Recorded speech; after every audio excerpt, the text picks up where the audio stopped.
जय हिंद दोस्तों, थर्ड आई क्लासेज में आप सभी का हार्दिक स्वागत और अभिनंदन है। जैसा कि आज 17 फरवरी का बहुत दिनों से लोगों को इंतजार था। हाँ, बहुत सारे लोग कहेंगे कि सर आप लाइव लेकर नहीं आए थर्ड आई क्लासेज पे समीक्षा को। मैंने कोशिश किया दोस्तों, लेकिन मुझे लगा कि बहुत जल्दबाजी में विद्यार्थी लोग पता नहीं चीज़ों को समझ पाएंगे कि नहीं समझ पाएंगे। और 17 तारीख के सेकंड शिफ्ट वाले कहाँ से एनालिसिस देख पाएंगे। उनको 1 बजे ही एंट्री है, 12 बजे वो ख़त्म हो रहा है, तो 1 घंटे में वो एनालिसिस देख नहीं पाएंगे। तो ये वास्तव में अगर कहा जाए तो आज का एनालिसिस जो है वो 18 तारीख के सुबह और 18 तारीख के शाम के एग्ज़ाम में बैठने वाले विद्यार्थियों के लिए है। मैं आप सभी जो 18 तारीख को एग्ज़ाम में बैठने वाले हैं, आप सभी का हार्दिक स्वागत करता हूं थर्ड आई क्लासेस के इस प्लेटफॉर्म पर। आपको मैं विषयवार एनालिसिस करूंगा। अभी मैं मैथ्स का लेकर आया हूं, इसके बाद रीजनिंग का आएगा, फिर जीके जीएस और हिंदी भी लेकर आऊँगा दोस्तों, पूरा समझाते हुए। ठीक है, प्रश्न देखिए क्या है मेरे दोस्त। यहाँ पर क्या कहा है, इसको जोड़िए और क्या जोड़ेंगे कि यह आएगा। लोगों को लगेगा सर ये तो बड़ा खतरनाक टाइप का सवाल आ गया। कुछ भी मत करो दोस्तों, इन दोनों को जोड़ करके इधर घटा देना है। ठीक है, इकाई यानी यहाँ पर 2 ही अंक है, 1 अंक ले लो, यहाँ 3 अंक हो गया, तो यहाँ वैल्यू क्या ले लो दोस्तों, 0 ले लो। जब जोड़ेंगे तो क्या आएगा, 2 आएगा, और 9 1 10 0 आएगा दोस्तों, 3 1 4 1 5 आएगा मेरे भाई। फिर यहाँ पर 8 2 10 के 0 आएगा, और फिर 7 7 14 के 4 आएगा मेरे दोस्त। इसी पे रुक जाते हैं। 8 में से 2 घटा दीजिए 6 आएगा, 1 में से 0 घटा दीजिए 1 आएगा, 6 में से 5 घटा दीजिए 1 आएगा, और फिर 8 में से 0 घटा दीजिए 8 आएगा, यानी 8.116। केवल पहला ऑप्शन ऐसा है जिसमें 8.116 है, यानी आपका ये ऑप्शन और ये ऑप्शन बिल्कुल गलत है दोस्तों। इतना करने से ये उत्तर आ जाएगा, लेकिन आपको परीक्षा में धैर्य से बैठना होगा, चीज़ों को आराम से समझना होगा। जल्दबाजी करोगे या तो गलत करोगे या तो इसे छोड़ कर आओगे दोस्त। अगले सवाल की तरफ बढ़ें। अगला सवाल क्या है, 2 संख्याएं 13 संबंधी 9 के अनुपात में हैं। 13 संबंधी 9 के अनुपात में है, पहली संख्या और दूसरी संख्या। मेरे भाई ये है अनुपात, और अनुपात में छुपा होता है x। अनुपात में क्या छुपा होता है, x। और जो x होता है ना हमारा, वो होता है मेरे दोस्त HCF, और हमारा HCF कितना दिया हुआ है, 13। अगर मैं अनुपात में x का गुणा करूंगा ना, तब हमारी निकल कर आएगी क्या दोस्तों, संख्या। HCF कितना है, 13। हमसे क्या पूछा है, हमसे पूछा है बड़ी संख्या। तो बड़ी संख्या 13 होगी कि 9 होगी, 13 होगी। तो जैसे ही 13 का गुणा करेंगे दोस्त, आ जाएगा 169, यानी आपका ऑप्शन डी सही है। ठीक, अगले प्रश्न की तरफ बढ़े हम। अगला प्रश्न क्या है मेरे भाई, रोहन और सोहम है। रोहन और सोहन है, जिनकी आय का अनुपात है 2 संबंधी 3। अगर इनके प्रत्येक आय में 2-2 हज़ार रुपया बढ़ाया जाता है तो नया अनुपात हो जाता है 40 संबंधी 57। अगर दोनों तरफ 2-2 हज़ार बढ़ाया गया है तो मान भी बराबर बराबर बढ़ना चाहिए, लेकिन यहाँ पर देखिए मान बराबर बराबर नहीं बढ़ रहा है। एक तरफ जो वैल्यू बढ़ रही है वो 38 बढ़ रही है, और एक तरफ जो वैल्यू बढ़ रही है 54 बढ़ रही है। जब ऐसा हो कि मान बराबर बराबर ना बढ़े तो इसका मतलब ये हुआ दोस्तों कि जो अनुपात है वो गलत है। तब सर क्या करते हैं, गलत अनुपात को हमें सही करने आना चाहिए। और सही करने का तरीका क्या है मेरे दोस्त, सही करने का तरीका है 2 और 3 का अंतर लो 1, 40 और 57 का अंतर लो 17, 17 का ऊपर गुणा कर दो और 1 का नीचे गुणा कर दो, तो 17 दूनी 34, 17 तियां 51, और 1 का गुणा करोगे 1 40 40 और 1 57 57। यहाँ पर कितना बढ़ा मेरे भाई, 6 बढ़ा। यहाँ पर कितना बढ़ा मेरे भाई, 6 बढ़ा। ठीक है दोस्त, वास्तव में कितना बढ़ रहा है, 2000 बढ़ रहा है। तो 1 की वैल्यू निकालेंगे तो 2000/6 आएगा। हमसे सोहम का वर्तमान वेतन पूछा है, तो हम हमेशा सही अनुपात में गुणा करेंगे। सोहम बाद में है तो सोहम का अनुपात कितना हुआ, 51। हमें कुछ नहीं करना है, यहाँ 51 का गुणा कर देना है। 3 दूनी 6 और 17 तियां 51, 3 से इसको काट दिए, 3 से उसको काट दिए, इसको काटेंगे 1000, और जब 1000 का 17 में गुणा करोगे दोस्त तो आपका आंसर कितना आ जाएगा, 17000। बहुत कैलकुलेटिव आसान सा सवाल है, ध्यान दीजिएगा। अगले प्रश्न की तरफ बढ़ें।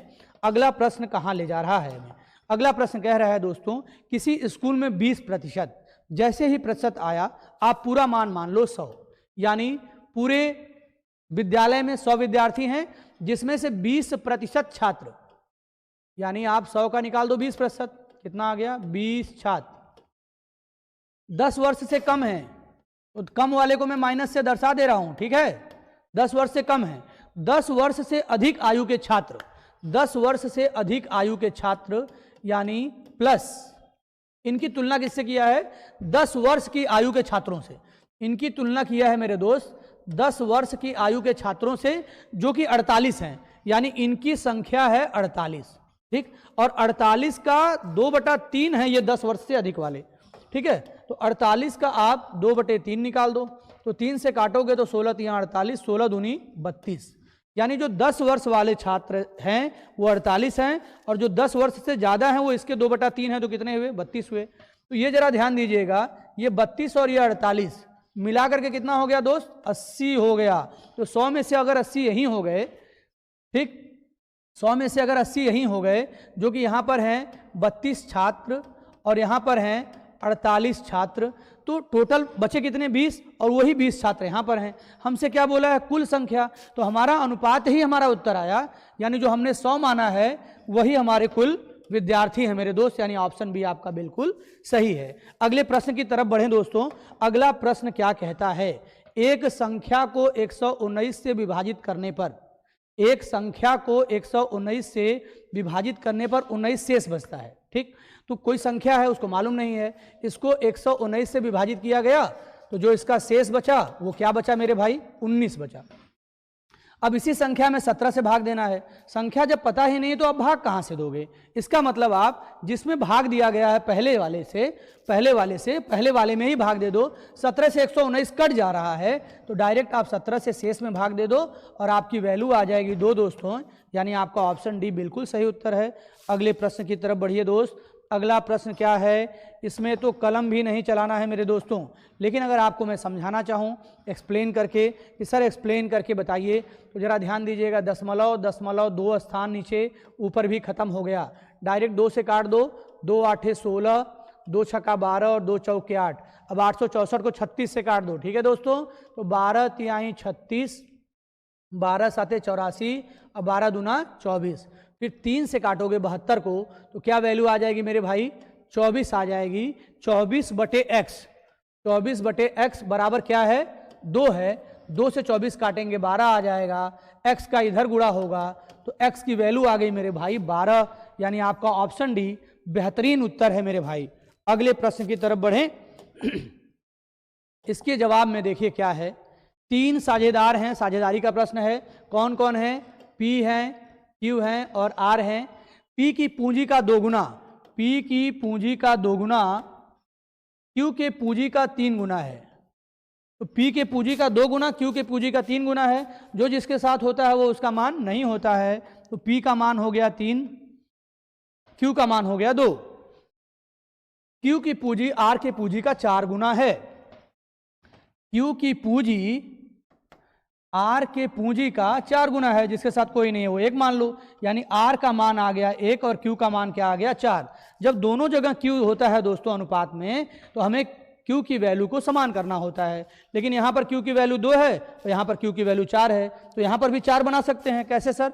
2 का गुणा कर दीजिए, 2 दूनी 4, 2 तिहाई 6। अब देखिए Q की वैल्यू कितनी आ गई? 4। P की वैल्यू कितनी आ गई? 6। Q की वैल्यू कितनी है? 4। कुछ नहीं करना है, वैल्यू रख देना है। यानी हमारे दोस्त P का मान कितना है? 6 है, और Q का मान कितना है? 4 है, और R का मान कितना है? 1। और हमारी पूंजी ही हमारी लाभ होती है कब? जब वर्ष के अंत में समय न दिया हो या 1 वर्ष बोले तब। तो यहाँ पर क्या हो गया? 6 4 10 1 11, और वास्तव में जो लाभ है वो है 27,500। तो 11 दूना 22, 11 5 55, 1 की वैल्यू आ गई मेरे दोस्तों 2500। हमसे पूछा है किसका हिस्सा? R का, तो यहाँ पर हमारा आंसर आ गया 2500, जो कि आपका ऑप्शन डी सही है मेरे भाई। अगले प्रश्न की तरफ बढ़ें। इसका जवाब दीजिए आप दोस्तों। कुछ भी नहीं करना है, 6 संख्याएं हैं और 6 संख्याओं का औसत दिया है 3.75। मैं यहीं पर डायरेक्ट लिख दे रहा हूँ, 6 संख्याओं का औसत दिया है 3.75। तो 6 पंजे 30 के मैं डायरेक्ट योग लिख रहा हूँ, गौर करिएगा। 6 पंजे 30 के 0 हाथ में लगा 3, 6 7 42, 42 3 45 के 5 हाथ में लगा 4, 6 3 18 4 22, यानी आपका 6 संख्याओं का योग आ गया 22.5। अब बात करते हैं 2 संख्याओं का, तो 2 संख्याओं का 3.2 तिहाई 6 और 2 दूनी 4, यानी 6.4 माइनस कर दीजिए आप दोस्तों, 6.4 माइनस कर दीजिए। फिर 2 संख्याएं हैं, फिर 2 संख्याएं क्या है? इनका औसत है 3.55, तो 2 5 10 के 0, फिर हाथ में लगा 1, 2 5 10 और 10 1 11 के 1, फिर हाथ में लगा 1, 2 तिहाई 6 1 7 हो गया मेरे दोस्त। इन दोनों को इसमें से घटा दोगे तो जो मान आएगा वो सिर्फ 2 संख्या का आएगा। तो यहाँ पर 0.4 में 1 जोड़ेंगे 0.5, यानी 13.5 हो जाएगा, और माइनस करने पर वैल्यू आएगी 9। तो 2 संख्याओं का मान 9 है, तो एक संख्याओं का मान 4.5 है। तो आपकी वैल्यू जो आएगी दोस्तों वो आएगी ऑप्शन बी। आपको अलग से लिखने की जरूरत नहीं है, डायरेक्ट यहीं पर मल्टीप्लाई करके वैल्यू रख सकते हैं, क्योंकि ऑफलाइन पेपर है, ऑफलाइन पेपर में ऑलरेडी लिखा हुआ है, दोबारा लिखने की जरूरत नहीं है। पहले अगले प्रश्न की तरफ बढ़िए। एक वस्तु एक निश्चित कीमत पर बेची जाती है। एक वस्तु एक निश्चित कीमत पर बेची जाती है, उसकी कीमत का 2/3, ध्यान दीजिएगा, उसकी जो निश्चित कीमत है वो है 3, और जो अब बेची जाती है वो है 2, और इसके बेचने से क्या हो रहा है, 10% का नुकसान हो रहा है। तो 2 बराबर 90%, 2 बराबर 90%। तो यहां से 1 की वैल्यू निकाल दो। 1 बराबर कितना हो गया दोस्तों, 45%। यानी अगर 1 में बेचा जाएगा तो 45%, लेकिन पहले कितने में बेची जाती थी, 3 में, तो 45 तिहाई 135%। ध्यान दीजिएगा, 45 का गुणा करेंगे, यानी जो अब 90 में बेचा जा रहा है वो पहले 135 में बेचा जाता था। और प्रतिशत में जो पूरा मान होता है दोस्तों सीपी, वो कितना होता है, 100। यानी 100 को अगर पहले के हिसाब से बेचा जाएगा तो 135 में बेचा जाएगा, और यहाँ पर आपको 35% का लाभ होगा दोस्तों। यानी आपका ऑप्शन भी बेहतरीन उत्तर है। अगले प्रश्न की तरफ बढ़ते हैं। यहाँ पर एक धनराशि चक्रवृद्धि ब्याज पर, एक धनराशि मालूम नहीं है, चक्रवृद्धि ब्याज पर 3 वर्षों में 4,460 रुपया हो जाती है, और 6 वर्षों में 6,690 रुपया हो जाती है। यहाँ का भी डिफरेंस देखिए, 3 साल है। जब भी चक्रवृद्धि ब्याज के सवाल में समान समय अंतराल पर चीज़ें बढ़ती हों और समान चक्रवृद्धि ब्याज की दर से, तो क्या होता है, हमेशा मूलधन और मिश्र धन का अनुपात बराबर होता है। यानी दोस्त, अगर ये प्रिंसिपल है तो ये वाली राशि मिश्र धन है, ठीक, लेकिन ये वाली राशि यहाँ पर प्रिंसिपल हो जाएगी और ये वाली हो जाएगी मिश्र धन। ध्यान दीजिएगा, यानी अगर इन दोनों की तुलना करूंगा तो ये मूलधन और ये मिश्र धन, और इन दोनों की तुलना करूंगा तो ये मूलधन और ये मिश्र धन होगा दोस्तों। तो क्या करेंगे सर, जब समय समान होगा ना तो इसको काट कर अनुपात में बदल दीजिए। जब समय समान होगा तो इसको काट कर अनुपात में बदल दीजिए। आप देखिएगा 2230 दूना 4460 और 2230 तिहाई 6690, यानी यहाँ पर मूलधन और मिश्र धन का अनुपात कितना आया, 2/3। और जब समय समान होता है तो मूलधन और मिश्र धन का अनुपात हमेशा इक्वल लगभग हो जाता है। यानी यही अनुपात यहाँ आ जाएगा 2/3। यानी अगर यहाँ मूलधन 2 है तो मिश्र धन कितना है, 3, और इसके लिए मिश्र धन कितना है, 3 है। तो जब काटेंगे तो 3 1 कम 3, और यहाँ पर सीधे मैं काट देता हूँ, 14 तिहाई 42, फिर 3 8 24, फिर 3 6 18। हमारी वैल्यू आ रही है दोस्तों, हमारी वैल्यू आ रही है 1486.67। कुछ भी नहीं करना है, बस 2 का गुणा कर देना है इसमें। तो 2 का गुणा करेंगे तो 2 7 14 के 4 हाथ में लगा 1, और 2 6 12 12 1 13 के 3 हाथ में लगा 1, फिर 2 6 12 12 1 13 के 3 हाथ में लगा 1, 2 8 16 1 17 के 7 हाथ में लगा 1, फिर 2 चौके 8 1 9 और 2 1 कम 2, 2973.34 दोस्तों। यानी आपका ऑप्शन सी बिल्कुल सही उत्तर है। बस जो मैंने कॉन्सेप्ट बताया उसको याद रखिएगा, मूलधन और मिश्र धन का अनुपात समान समय होने पर समान होता है दोस्तों। अगले प्रश्न की तरफ बढ़ते हैं। वृत्ताकार मैदान का क्षेत्रफल 13.86 हेक्टेयर है। वृत्ताकार मैदान का क्षेत्रफल 13.86 हेक्टेयर है। तो जो क्षेत्रफल है हमारा वो है 13.86 हेक्टेयर, और 1 हेक्टेयर की वैल्यू दिया है 1000 मीटर स्क्वायर। तो जब इसको 1000 का गुणा करेंगे तो मीटर स्क्वायर में बदल जाएगा। तो जैसे ही मैं 1000 का गुणा करूंगा 10,000 का, तो 2 जीरो से ये 2 जीरो खत्म हो गया। यहाँ वैल्यू आ गई दोस्तों 1386 और क्षेत्रफल क्या होता है, पाई आर स्क्वायर, यानी 22/7 आर का स्क्वायर। 22 से काट दें हम इसको, 22 से काट दें दोस्तों, बहुत ध्यान दीजिएगा। 22 से काटेंगे 6 बार जाएगा, यानी 2 छक्का 12 2 छक्का 12 132, फिर 6 बच गया, 22 तिहाई 66, यहाँ वैल्यू 6300 आ गई। 7 का इधर जाकर गुणा हो जाएगा, तो आर स्क्वायर वैल्यू 6300 गुणे 7 होगा। स्क्वायर हटते ही क्या लग जाएगा मेरे भाई, कड़ी लग जाएगा, और कड़ी में से कोई चीज़ पेयर बनकर बाहर आती है। तो जरा ध्यान दीजिएगा, 63 में 7 भी है और 3 भी है, तो अंदर 7 7 2 बार हो गया तो 7 बाहर आ गया। 7 7 7 9 63, 7 7 बाहर आ गया। 9 में से 3 तिरिक के 9, 3 बाहर आ जाएगा। 2 जीरो में से 1 जीरो बाहर आ जाएगा। तो जो आर की वैल्यू आएगी दोस्तों वो कितनी आ जाएगी, 210 आएगी। हमें क्या लगाना है, हमें बाड़ लगाना है। बाड़ यानी तार से घेरना है, ठीक है। तो उसके लिए हमें क्या निकालना होगा, हमें निकालना होगा परिधि, और परिधि क्या होती है 2 पाई r। तो बस कुछ नहीं करना है, 2 पाई का मान 22/7 और r का मान 210। इसमें हमें क्या कर देना है, बस इसमें हमें दोस्त गुणा कर देना है 3.2 का। क्यों, 1 मीटर में इतना रुपया तो इतना मीटर आ रहा है, तो कुछ भी नहीं करो, 3.2 का जैसे ही गुणा करोगे 0 से दशमलव कट जाएगा और ये हो जाएगा 7 तिरिक के 21। तो बहुत ध्यान देने की बात है, 22 तिहाई 66 और 32 दूना 64। जब भी हमारा मल्टीप्लाई ऐसा है कि उनके बीच का एक का अंतर हो तो कुछ भी नहीं करना होता है, 65 का स्क्वायर करके एक माइनस कर देना होता है। तो 65 का स्क्वायर क्या होता है, 5 5 25 में से एक गया 24 और 6 7 42, तो 4224 आपका उत्तर ऑप्शन सी बिल्कुल सही है। दोस्तों बेहतरीन सवालों में से सवाल था। अगले प्रश्न की तरफ बढ़ते हैं। अगला प्रश्न क्या कह रहा है कि एक लड़का है जिसकी चाल 9 किलोमीटर प्रति घंटा है। एक लड़का है जिसकी चाल है 9 किलोमीटर प्रति घंटा। सब समय सेकंड में दिया है तो तुरंत यहीं पर इसको मीटर प्रति सेकंड में बदल दो। तो यहाँ पर हो गया 5/2 मीटर प्रति सेकंड। इस लड़के की क्या आ गई, चाल आ गई। इसको एक वर्गाकार खेत के किनारे दौड़ना है जिसकी भुजा 25 मीटर है। तो 25 ये भी, 25 ये भी, 25 ये भी और 25 ये भी। जब पूरा दौड़ेगा तो टोटल दूरी कितनी आ जाएगी मेरे भाई, 100 मीटर। और हमसे क्या पूछा है, समय। समय बराबर दूरी बटे चाल। तो दूरी में अगर स्पीड से भाग दे देंगे तो हमारा टी यानी समय आ जाएगा। चाल कितना है मेरे भाई, 5/2। तो 5 से काट दीजिए, 5 20 इतना और गुणा कर दीजिए तो आपकी वैल्यू कितनी आ जाएगी, 40 सेकेंड। यानी आपका ऑप्शन डी सही है। ये कॉन्सेप्ट भी आपको पता होना चाहिए मेरे भाई। अगले प्रश्न की तरफ बढ़िए। 4 लड़के और 6 लड़कियां।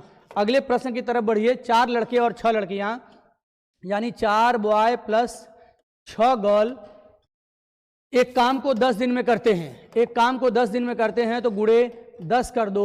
और फिर क्या कह रहा है, 6 लड़के और 4 लड़कियां यानी 6 बॉय और 4 गर्ल्स उसी काम को 8 दिन में करते हैं तो 8 से गुणा कर दो। 2 5 10, 2 चौक के 8 होगा दोस्तों। 5 चौक के 20 लड़के प्लस 5 छक्का 30 लड़कियां, 5 छक्का 30 लड़कियां गर्ल्स। फिर यहाँ पे 4 छंग 24 लड़के प्लस 4 चौक के 16 लड़कियां। लड़कों को लड़कों की तरफ भेज दीजिए तो यहाँ पर बचेंगे 4 लड़के।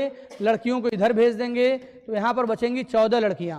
जब आप इसे काटेंगे तो 2 साते 14 लड़कियां बराबर 2 दूनी 4 लड़के हुए। यानी 2 लड़के 7 लड़कियों के बराबर हैं। प्रश्न क्या कह रहा है, 4 लड़के और 2 लड़कियां। तो यहाँ पर दोनों को एक यूनिट में बदलो, या तो लड़कों को लड़कियों में बदल दो या तो लड़कियों को लड़कों में बदल दो। तो 2 लड़कों का 7 लड़कियों के बराबर मान दिया है और यहाँ 4 लड़के हैं तो 2 लड़के 7 लड़कियां तो 4 लड़के 14 लड़कियां।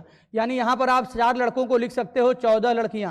तो 14 लड़की और 2 लड़की कितनी हो गई, 16 लड़की। यानी हमसे पूछ रहा है कि 16 लड़कियां इस काम को कितना दिन में करेंगी, जिसे यहाँ पर भी बदल दो। 4 लड़के बराबर 14 लड़कियां थी तो 14 लड़की प्लस 6 लड़की कितनी हो गई, यानी 20 लड़की पहले कितने दिन में कर रही थी, 10 दिन में। तो 16 लड़कियां इस काम को कितने दिन में करेंगी, जिस काम को 20 लड़कियां 10 दिन में कर रही हैं मेरे दोस्त। तो 4 चौक के 16, 4 पंजे 20, 2 दूनी 4, 2 पाँचे 10, 5 पाँचे 25 और ये हो जाएगा बटे 2। यानी आपकी वैल्यू आ गई 25/2। आपका ऑप्शन सी बिल्कुल सही उत्तर है। अगले प्रश्न की तरफ बढ़ते हैं।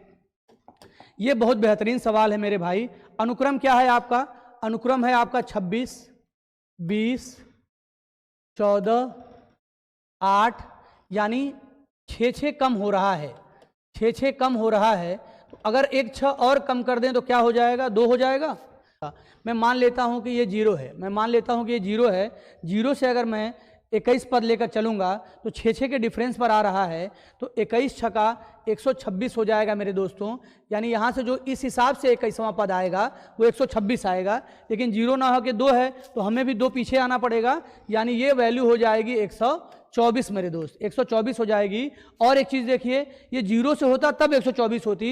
यहाँ पर ऑलरेडी 1 2 3 4 5 पद लिया जा चुका है और 5 पद में 5 छक्का 30 का डिफरेंस है। तो अगर यहाँ से 30 और कम कर दिया जाएगा तो आपकी वैल्यू आ जाएगी -94 दोस्तों, यानी आपका ऑप्शन डी बिल्कुल सही उत्तर है। इस तरह से लगाने की सोचिएगा, बहुत बेहतरीन तरीका है दोस्तों। अगले प्रश्न की तरफ बढ़ते हैं। क्वेश्चन नंबर 15, 2001 की तुलना में 2008 में मोबाइल के उत्पादन में कितने प्रतिशत की वृद्धि हुई? तो 2001 की तुलना में 2008 में, तो 2001 में 30 है, 2008 में 85 है। तो जरा देखिए कितनी वृद्धि हुई है। टोटल वृद्धि हो गई है 55 मेरे दोस्त। कितनी हो गई है? 55 वृद्धि हुई है। और किस पर हुई है? 2001 की तुलना में, तो 30 बटे में रहेगा। और प्रतिशत निकालने के लिए किसका गुणा करते हैं? 100 का। 0 से 0 काट दीजिए। ये हो गया आपका 550 बटे 3। 3 से काटेंगे आप 18 तिहाई 54, 3 तिरिक के 9, 83.33, यानी आपका ऑप्शन सी बिल्कुल सही उत्तर है। शानदार जवाब दोस्तों। अगले प्रश्न की तरफ बढ़िए। दिए गए वर्षों में से कितने वर्षों में मोबाइल का उत्पादन दिए गए वर्षों के औसत उत्पादन से, तो जरा ध्यान दीजिएगा, यहां से जब आप औसत उत्पादन निकालेंगे, अब आपको औसत निकालना मैं नहीं बता रहा हूं, औसत उत्पादन आएगा 60, आप निकाल लीजिएगा। औसत उत्पादन 60 आएगा। कितने वर्षों में 60 से ज्यादा उत्पादन हुआ है? ठीक है, कितने वर्षों में 60 से ज्यादा उत्पादन हुआ है? तो यहां देखिए 65, 70, 80 और 85, ऐसे कितने वर्ष हैं? 4 वर्ष हैं। ऐसे 4 वर्ष है मेरे दोस्तों, यानी आपका ऑप्शन ए सही है, बाकी ऑप्शन गलत है। अगले प्रश्न की तरफ बढ़िए। यहां पर देखिए, किस वर्ष में पिछले वर्ष की तुलना में उत्पादन में प्रतिशत वृद्धि अधिकतम हुई है? किस वर्ष की तुलना में उत्पादन में प्रतिशत वृद्धि अधिकतम हुई है? तो बस आपको क्या करना है, बड़ा ही चैलेंजिंग क्वेश्चन है ये। 30 से 45, यहां देखिए 30 से 45, 30 पर कितना बढ़ा? 15 बढ़ा। यहां देखिए 45 से 65, 45 पर कितना बढ़ा? 20 बढ़ा। यहां देखिए बढ़ा ही नहीं, गिर गया। फिर यहां देखिए 50 पर कितना बढ़ा? 20 बढ़ा, यहां भी गिर गया। यहां देखिए 55 कितना बढ़ा? 25 बढ़ा। और यहाँ पर देखिए 80 पर कितना बढ़ा? 5 बढ़ा। तो जरा ध्यान दीजिएगा मेरे दोस्तों, 15 एक कम 15 दूनी 30, 1/2, यानी ये 50% हो रहा है। या मैं यूं कह लूं कि आप ऐसे ही देखकर समझ जाओ, 15 दूनी 30 2 गुना पर है, 2 गुना पर है यानी आधा। ये देखिए 2 गुना से ज्यादा पर है, ये देखिए 2 गुना से ज्यादा पर है, यानी नीचे का मान बड़ा है, ये मान इससे छोटा होगा। ये भी 2.5 गुना पर है, ये भी नहीं है, ये भी नहीं है, यानी ये हमारा सही आंसर है। यानी हमारा आंसर होगा दोस्तों 2002। अगले प्रश्न की तरफ बढ़िए, इसका जवाब दीजिए। 2003 से 2004 तक मोबाइल के उत्पादन में अनुमानित प्रतिशत गिरावट क्या आई? 2003 से 2004 में 65 से 50 हो गया दोस्तों, 65 से 50 हो गया। तो कितनी गिरावट आई? 15 की गिरावट आई। किस पर गिरावट आई? 65 पर आई, लिखा हुआ है। 2003 से 2004 अनुपात प्रतिशत निकालने के लिए 100 का गुणा करेंगे। 5 तिहाई 15, 13 पाँचे 65, यहाँ वैल्यू आ गई मेरे दोस्त 300 बटे 13। 13 से काटेंगे, 13 दूनी 26 बचा 4, 13 तिया 39, यानी अनुमानित हमारा 23% लगभग आएगा मेरे दोस्त। सिर्फ इतना करना है। अगला और आज का आखिरी प्रश्न मैथ्स का दोस्तों, इसके बाद तुरंत रीजनिंग की क्लास अपलोड होने वाली है।